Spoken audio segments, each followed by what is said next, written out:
সুপ্রিয় সুধী, RTV আয়োজিত অক্ষরের গল্প অনুষ্ঠানে আপনাদের সকলকে স্বাগত জানাই।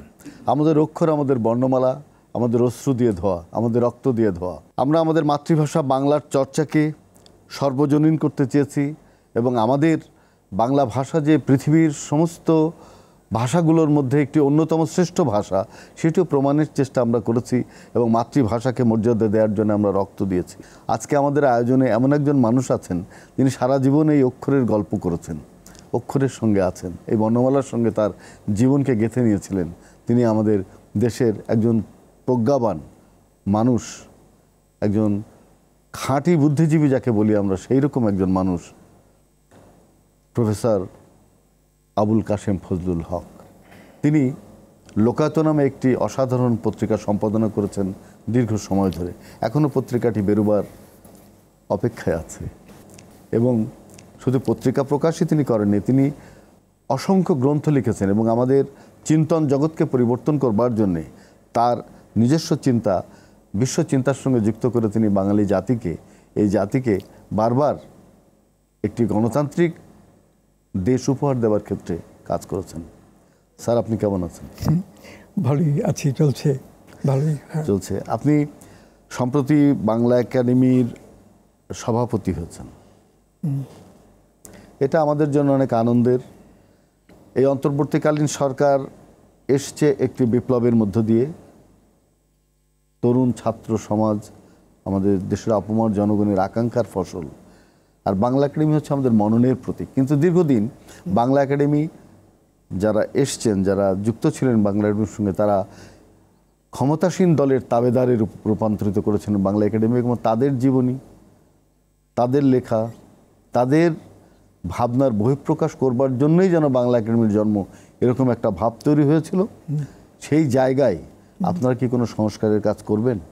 শেখ হাসিনার শাসনকালে যেসব নিয়োগ হয়েছে এবং আগে থেকে যারা বাংলা একাডেমিতে কর্মরত ছিলেন, তারা সবাই মানে অবস্থার চাপে হোক অথবা নিজের আগ্রহে হোক অথবা নিজের উন্নতির জন্য হোক, একান্তই শেখ হাসিনার মানে শাসন এবং শেখ হাসিনা যেসব কথা বলেছেন সেইগুলো বাস্তবায়নের, যে আমার বাবা বাংলাদেশ সৃষ্টি করেছেন, এই কথাটা বারবার বলেছেন এবং আমরা শুনেছি, সারা দেশ শুনেছি, কিন্তু এত বেশিবার বলেছেন এতে লোকে ক্লান্তি বোধ করেছে।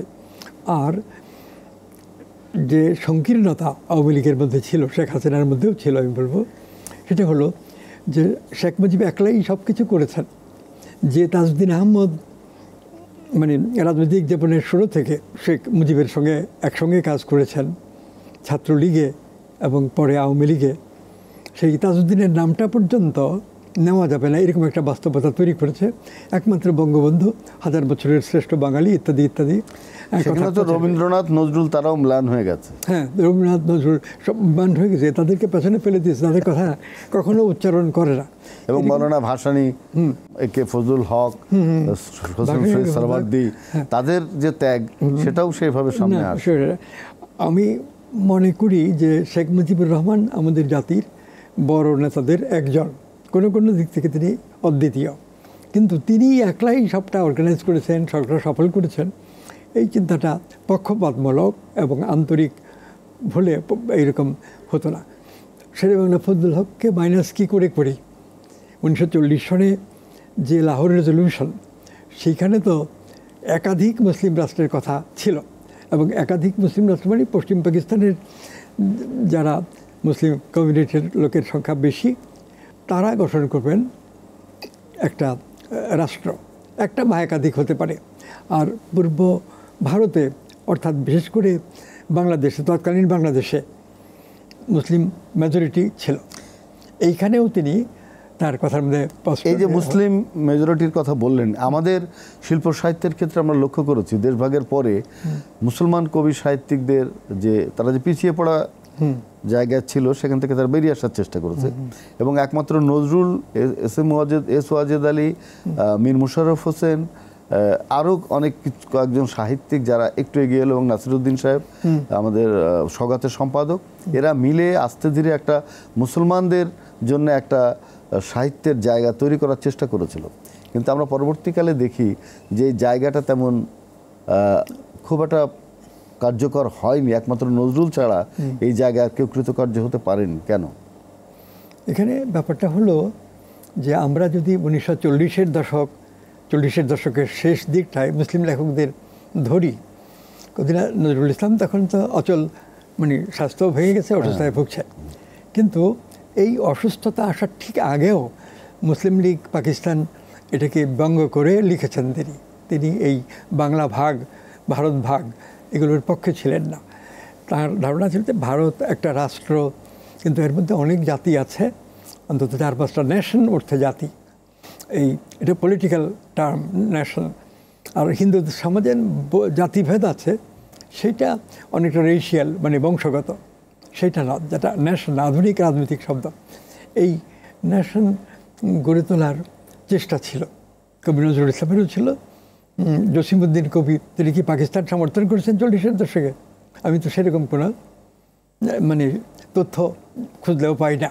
তারপরে মোতাহের হোসেন চৌধুরী আমাদের আরেকজন লেখক ছিলেন, যিনি প্রধানত প্রবন্ধ লিখেছেন, ইংরেজি থেকে কিছু কিছু গুরুত্বপূর্ণ লেখা বই আকারে অনুবাদ করে বের করেছেন। তিনিও কি এই হিন্দু মুসলমান বিবাদের মধ্যে এই রাষ্ট্র ভাগ হোক, জাতি বিভক্ত হোক, এটা চেয়েছেন? কাজী আব্দুল ওদুদ, কাজী মোতাহার হোসেন, এরা কি কখনো এই পাকিস্তান মুভমেন্ট এবং বাংলা ভাগ হোক, ভারত ভাগ হোক এটা চেয়েছেন? সেটা বাংলা নিজেও তো বাংলা ভাগ চাননি, ভারত ভাগ চাননি। তার যে কথাতে আমি বাঙালি, আমি প্রথমে বাঙালি, তারপরে ভারতীয়, এবং ভারতকে আমি মানে বাদ দিয়ে যদি অগ্রসর হই, তাহলে আমি তো ছোট হয়ে যাই। এখানে প্রকৃতি পরিবেষ্টন দিয়ে যে ভারতবর্ষ তৈরি করেছে, তারপরে এর মধ্যে যে বৈচিত্র্য, এর মধ্যে কথা উঠেছে যে আমাদের যে আগে মানচিত্র ছিল বাংলা, বিহার, উড়িষ্যার, সেই জায়গায় কি কখনো যাবে কোন রাষ্ট্র?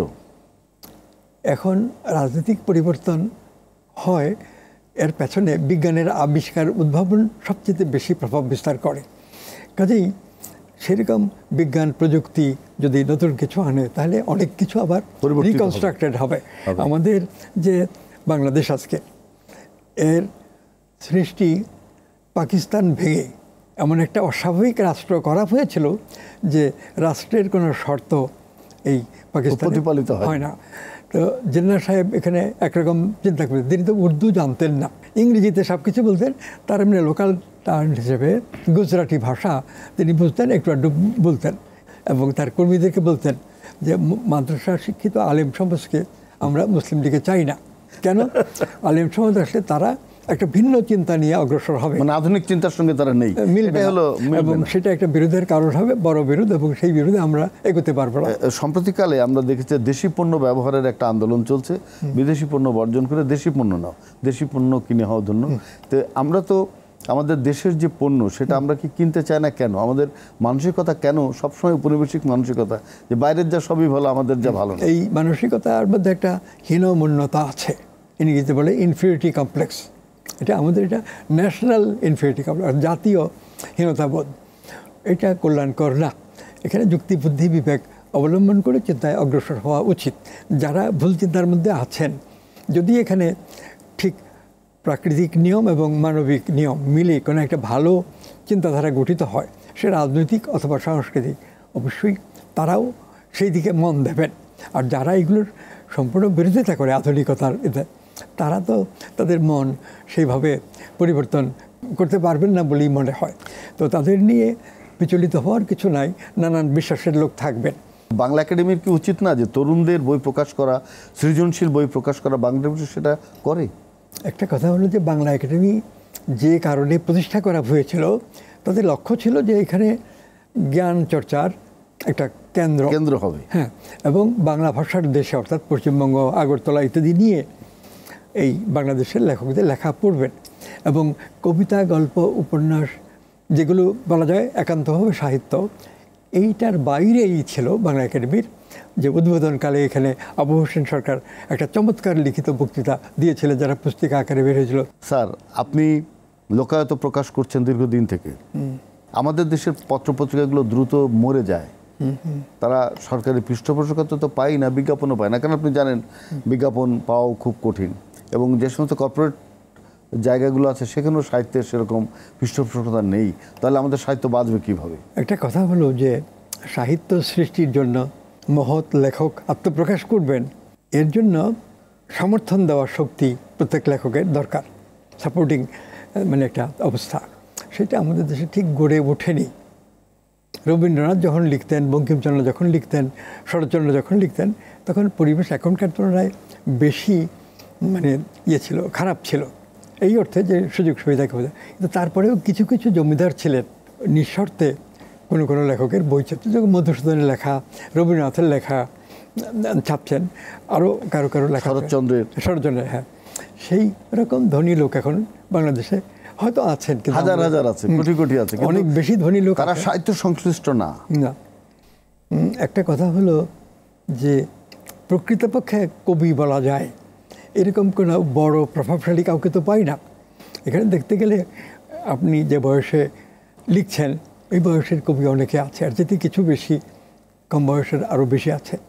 এদের মধ্যে একজন শামসুর রহমানের সমকক্ষ কবি নেই, একজন আল মাহমুদের মতো কবি নেই, পাওয়া যাচ্ছে না। হ্যাঁ, তো আমাদের যে ফারুক আহমদ, তিনিও কবি হিসেবে অনেক বড় মাপে, কিন্তু শেষ পর্যন্তই অন্ধভাবে তিনি পাকিস্তান রক্ষার কথা ভেবেছেন, লেখালেখিও তাই করেছেন। তো সেই কারণে ফারুক আহমদকে বিবেচনায় ধরা হয় না, কারণ এটা তো একটা মারাত্মক ব্যাপার, তার নিজের জন্য তার ক্ষতি হয়ে গেছে। সাহিত্য তো গুরুত্ব পাচ্ছে না, অনেক ক্ষেত্রে দেখা যায় আপনার লোকায়ত পত্রিকা বের করতে আপনার গলদঘর্ম হতে হয়। তো আমাদের চলচ্চিত্রের জায়গাটাও কিন্তু খুবই একটা কি বলবো যে অসফল জায়গায় চলে যাচ্ছে, সাফল্য খুবই কম চলচ্চিত্রের জায়গায়। আগে তো আমরা দেখেছি 80-র দশক পর্যন্ত চলচ্চিত্র ভালো জায়গায় ছিল, ধীরে ধীরে এই যে বিনষ্ট হচ্ছে চলচ্চিত্রের জায়গাটা, মানুষ আর সিনেমা দেখতে চাইছে না, সেটাও কি আমাদের অপসংস্কৃতি কিংবা আমাদের সিনেমা ভালো হচ্ছে না, দর্শক সিনেমা দেখতে আগের মতো অনেক লোক যাচ্ছে না, রেডিওতে টেলিভিশনে আমরা অনেক কিছু পাই, এই ব্যাপারটা আছে।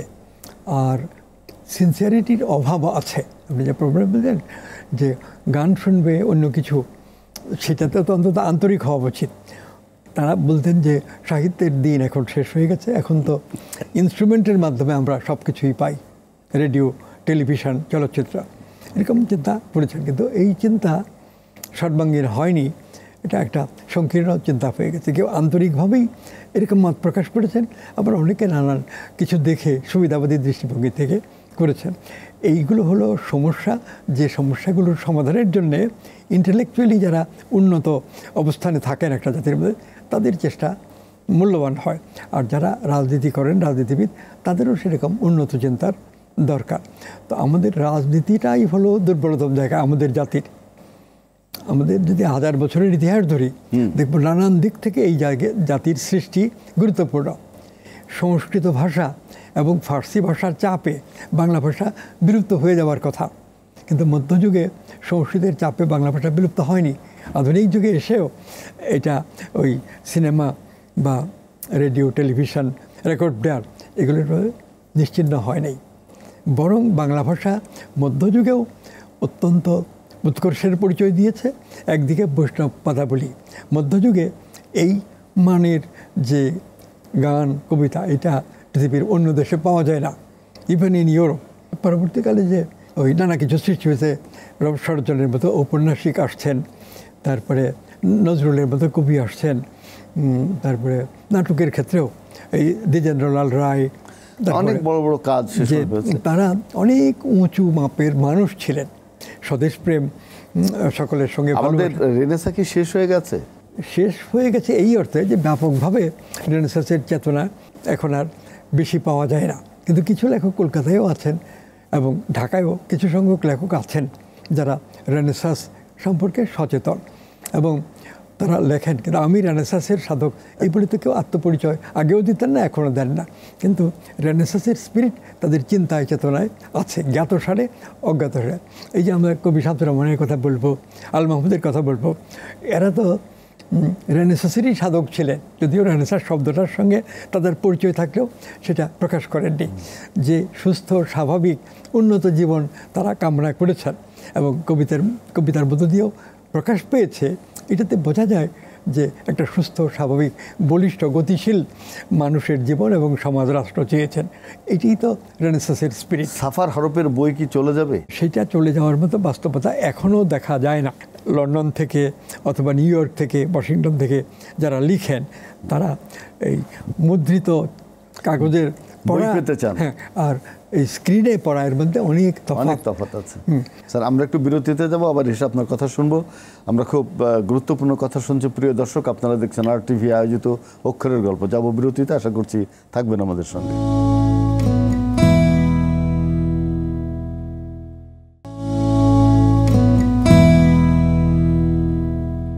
প্রিয় দর্শক, আপনারা দেখছেন RTV আয়োজিত অক্ষরের গল্প। ফিরছে বিরতির পর, আবারও যাচ্ছি। আমাদের সঙ্গে আছেন প্রফেসর আবুল কাশেম ফজলুল হক, বাংলা একাডেমির সম্মানিত সভাপতি। আমাদের দেশের সৎ মানুষ, যাকে আমরা বলি সাদা মনের মানুষ, ভালো মানুষ, সহজ মানুষ। বাংলা একাডেমি পুরস্কারের অর্থমূল্য খুবই কম, 21শে পুরস্কারের অর্থমূল্য খুবই কম, স্বাধীনতা পুরস্কারের অর্থমূল্য খুবই কম, এবং যোগ্য লোকেরা এই পুরস্কারগুলো পায় না। আপনি বাংলা একাডেমির সভাপতি হিসাবে আপনার একটা কণ্ঠস্বর আছে, আপনি কি এই ব্যাপারে কোনো উদ্যোগ নেবেন যে যেন লেখকরা যোগ্য লোকে পুরস্কার পায় এবং এর সম্মানীটা, এই যে অর্থমূল্য, সেটা যেন ভালো হয়? বাংলা একাডেমি সরকারি প্রতিষ্ঠান হিসেবে রাষ্ট্রীয় অর্থে পুরস্কার দেয়। সেই ক্ষেত্রে বাংলা একাডেমির এর অর্থমূল্য অবশ্যই বেশি দেওয়া উচিত। পুরস্কার দিলে যোগ্য লোকদেরকে যথেষ্ট পরিমাণ টাকা দেওয়া উচিত। এবং বাংলাদেশে গত 15-16 বছরে এটা একেবারে চূড়ান্ত, মানে খুবই ব্যর্থ হয়ে গেছে, উল্টে গেছে, অসম্মানজনক হয়ে গেছে। আপনি নিশ্চয় লক্ষ্য করেছেন যে আমাদের বানান রীতির মধ্যে অনেক বিভ্রাট তৈরি হচ্ছে। একই বানান এক এক পত্রিকা একরকম লিখছে, আরেকজন লেখক আরেক রকম লিখছে। বাংলা একাডেমি অভিধান, সেখানেও আমরা অনেক জটিলতা দেখি। এটা নিরসনের জন্য কি করা দরকার? কলকাতা বিশ্ববিদ্যালয়ের ভাইস চ্যান্সেলর তো তখন এই বাংলা বানানের নীতি তৈরি করেছেন, এবং এই বাংলা বানানের নীতি তৈরি করতে গিয়ে অন্তত 7-8 বছর 10 বছর পরিশ্রম করতে হয়েছে। এবং এই নীতির আগে বিদ্যাসাগরের প্রবর্তিত নীতি মোটামুটি মেনে চলতো বাংলা ভাষার লেখকেরা। তাতে তো অনেক অপর্যাপ্ততা ছিল একটা বিশৃঙ্খলার মধ্যে। তাঁর কালে বিদ্যাসাগর সেটা প্রতিষ্ঠা করেছিলেন, ভালো ছিল। কিন্তু পরবর্তীকালে দেখা গেল যে ওই স্ট্যান্ডার্ডেও নানান জটিলতা রয়ে গেছে। আমরা আশা করতে চাই যে কবিদের মধ্যে কেউ কেউ অসাধারণ প্রতিভার এবং সততার পরিচয় দেবেন। যারা উপন্যাস, গল্প লেখেন তাদেরও, যারা গবেষণা করেন, নানান জ্ঞানের বিষয়ের চর্চা করেন, তাদের মধ্য থেকেও যথার্থ জ্ঞানী লোক আত্মপ্রকাশ করবেন। এবং এই আত্মপ্রকাশের জন্য সরকারের অনুকূল পরিবেশ করে দেওয়া দরকার।